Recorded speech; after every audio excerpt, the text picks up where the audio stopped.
70,000 लोग ऐसे हैं जो बगैर हिसाब जन्नत में जाएं, उनका कोई हिसाब नहीं होगा। अल्लाह अपने करम से उन्हें यूं ही जन्नत अता फरमाए।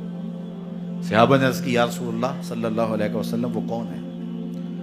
तो आका करीम ने शर्फ में, कानू ला यक्तवून, ये वो लोग हैं जो अपने जिस्म पे दाग नहीं लगाते, मखसूस निशान जिस्म पे लगा लेते हैं। ये फलां बुजुर्ग की निशानी है, ये फलां जो है वो शहीद की निशानी है। अल्लाह ने जब तुम्हें सालिमुल आज़ा पैदा किया है तो अपने बदन को तुम क्यों निशानी, उसने सारी निशानियां लगाई हैं, उसकी निशानियां इतनी पक्की हैं कि उस निशानियों में फर्क भी नहीं लगता ना। ये तुम्हारे अंगूठे की निशानी है, 6 अरब इंसानों को ले आओ, निशान अंगूठा ले आओ, किसी एक का भी नहीं मिलेगा। ये निशानी तुम्हारे रब ने लगाई।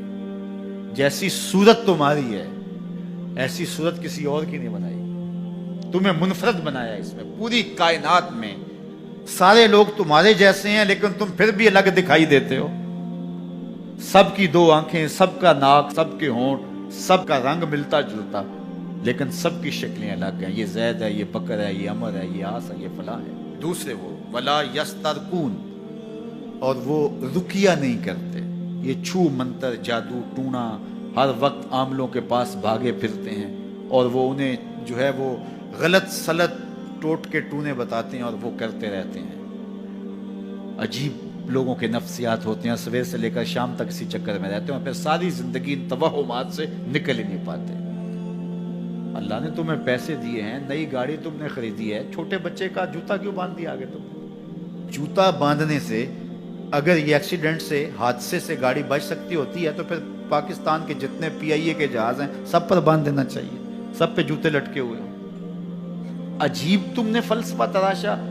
किसी ने जो है वो काली रंग की पट्टी बांध दी नीचे, इससे इसको नजर नहीं लगेगी। घोड़े के पांव के नीचे जो खुरी लगी हुई होती है, कुछ लोगों ने अपने घरों में वो बांधी हुई होती है कि इससे हमारे घर के अंदर कोई मुसीबत नहीं आएगी, कोई तकलीफ नहीं आएगी। किसी ने हंडिया अपने घर के ऊपर उल्टी रखी हुई होती है, ये हंडिया बचा लेगी। और मियाँ हंडिया क्या बचाएगी तुझे?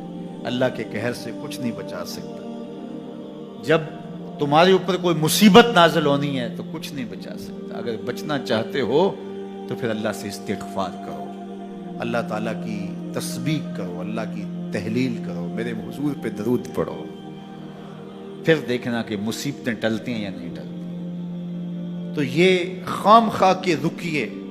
और ये आमिल लोग जो हैं इनका तो काम ही यही है, इनका काम चलता है लोग ज़ोफ़ुल एतिक़ादी में मुब्तला रहे और ये कह देते हैं कि आपके ख़ानदान में एक मनहूस औरत है, ये उसका किया हुआ है, तो कोई ना कोई मनहूस तो पहले ही उन्होंने तय कर रखी होती है, फ़ौरन ज़हन वहाँ जा क्लिक हो जाता है। उसका नून से नाम शुरू होता है, उसका काफ से नाम शुरू होता है, उसका जीम से नाम शुरू होता है, तो पूरे ख़ानदान में किसी का नाम काफ, नून या जीम से तो शुरू होता ही होगा। या दोस्तों में तो फ़ौरन ज़हन जो है उधर मुंतकिल हो गया। अब ये बाबा जी ने बता दिया है, हाँ उसने ये बात की थी, कुछ बातें याद आने लगी, उस काफ से शुरू होने वाले नाम के साथ नफरत पैदा हो गई। इस बाबे ने नफरत का कारोबार किया है। इसने तो 100 रुपए 200 रुपए ले लिए लेकिन 2 इंसानों के अंदर नफरत डाल दी। इसका गिरेबान कल क़यामत के दिन पकड़ा जाएगा। इन मलंगों के पास, इन ज़ोफ़ुल एतिक़ादी को फैलाने वालों के पास कभी ना जाओ। तुम्हें मुसीबत पड़ी है, तुम्हें लग रहा है कि शायद मेरे ऊपर जादू है, तो पढ़ो ना सूरा बकरा, जादू जड़ से उखड़ जाएगा। 40 दिन अपने घर में सूरा बकरा पढ़ो, बरकत होगी। कहते हैं मौलवी साहब 40 दिन तो नहीं पढ़ी जा सकती, 2.5 पारे, हमें कोई तावीज़ ही कर दे। हम शॉर्टकट चाहते हैं ना, रोजाना सुबह 2.5 पारे सूरा बकरा पढ़े, ये तो हमसे नहीं पढ़ी जाएगी, तो आप कोई तावीज़ ही लिख दें। कारोबार में बरकत नहीं, मैं कहता हूँ पढ़ो ना सूरा वाक़या, 3 रुकू हैं, बरकत होगी। हम कहते हैं हमें तावीज़ मिलना चाहिए, बस वो हम गले में रख लें, बटुए में रख लें, पर्स में रख लें और हमारा काम हो जाए, हमें कुछ भी ना पढ़ना पड़े, हमें वुज़ू तक ना करना पड़े, नमाज ना पढ़नी पड़े और बरकत हो जाए। ऐसे बरकत तो नहीं आती। इसलिए छोड़ो इनकी जान, आओ कुरान मजीद पे आओ, आओ सजदों पे आओ, आओ दुआओं पे आओ। सहरी के वक्त उसकी रहमतें आवाज दे रही होती हैं, हल में मुस्तरज़िकुन, है कोई रिज़्क़ मांगने वाला, और तुम उस वक्त सोए हुए हो, सारे दिन ठोकरें खाते हो।